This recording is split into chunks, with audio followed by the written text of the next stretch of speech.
So magandang hapon mga kababayan, nandito po tayo ngayon sa San Jose, Cebu City.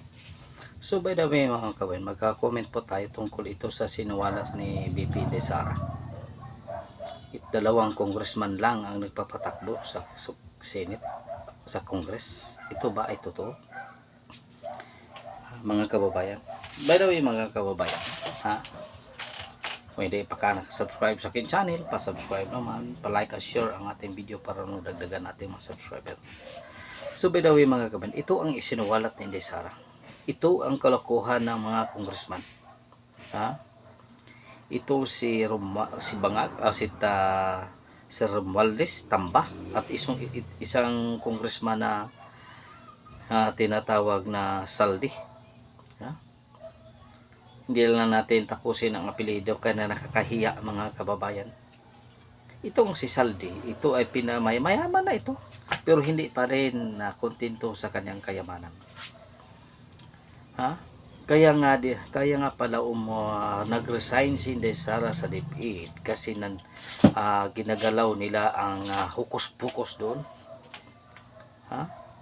Nag-insert sila ng 17 billion.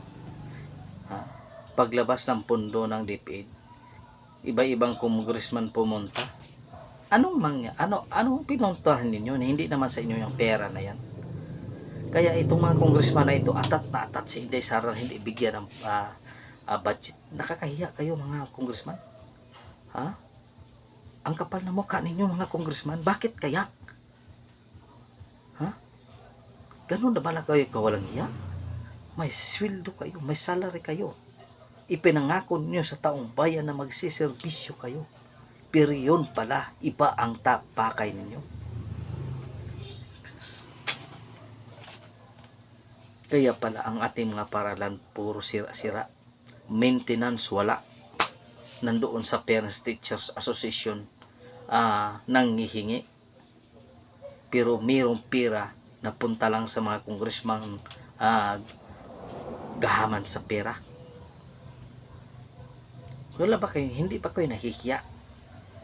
Dapat nga isinuwalat ito kung sino man ito. 17 billion. Hindi yan milyon lang, si billion yan. Kaya nga ganito ang ating bansa. Ganito na. Walang hiya kaya ang DepEd hindi umasinso. Hindi magkakaroon kaya hindi makapag-hire ng maraming teacher kasi maraming ini-insert. Magkaano.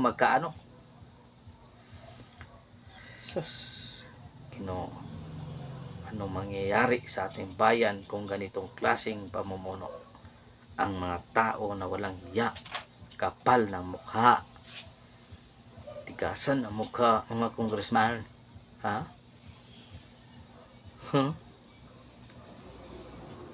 Ang nakaupo ngayon ng pangag, wala namang pakialam. Bakit ganyan kayo? Hindi na ba sapat ang pera na wala pa kayong resibo sa mga ginagawa ninyo? Report lang, certification lang. Tapos atat na atat kayo magumagawa ng issue. Yun pala kayo ang may dahilan. Itong si Saldi.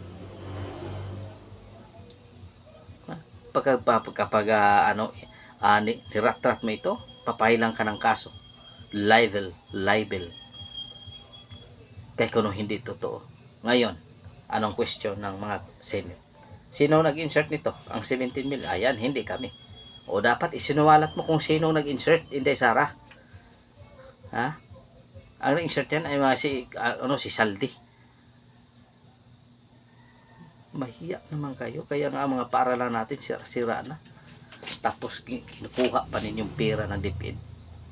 Ngayon,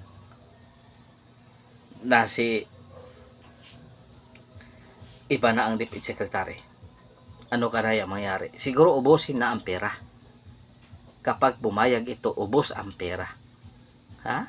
Titingnan natin kung ano talaga ang mangyari nito. Walang hiya talaga. Kaya ang mga kababayan nating Pilipino, may mga impensyon ng mga estudyante hindi na bigyan ng pansin. Kasi ganito lang tayo, ganito palagi. Ganito lang tayo palagi. Kayo mga kabayan, anong sa tingin ninyo? Anong mangyayari sa ating bayan kung ganito ang ating mga opisyal ng gobyerno na palagi na lang nagnakaw ng pera ng taong bayan? Ito ay papananolin mabasa. Dapat itong mga tao to sa inyong distrito, itong si Salde, kung nandyan siya sa inyong distrito, sana magising kayo sa katotohanan. Magising kayo dyan. At itong si Bangag o si Tamba, magising kayo. Bakit natin papanalolin itong klase mga tao to? Dapat wala na to.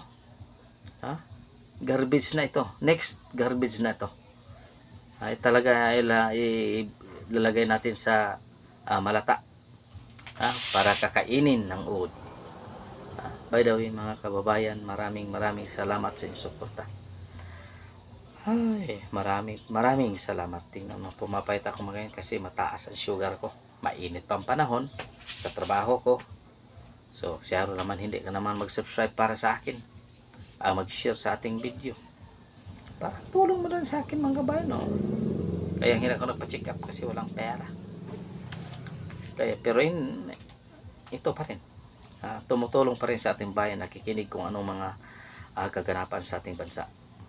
By the way, maraming salamat. God is good all the time. God is good. Pitching nyo kaninyong tanan mga kababayan. Mataba ako noon. Tingnan mo sa picture ko, mataba ako. Pero ngayon wala na. Dahil sa sugar, tumataas ang sugar ko. Walang pambili ng yung tambal. Wala talaga. Depende sa inyo yun. Kung mag-donate kayo para sa akin.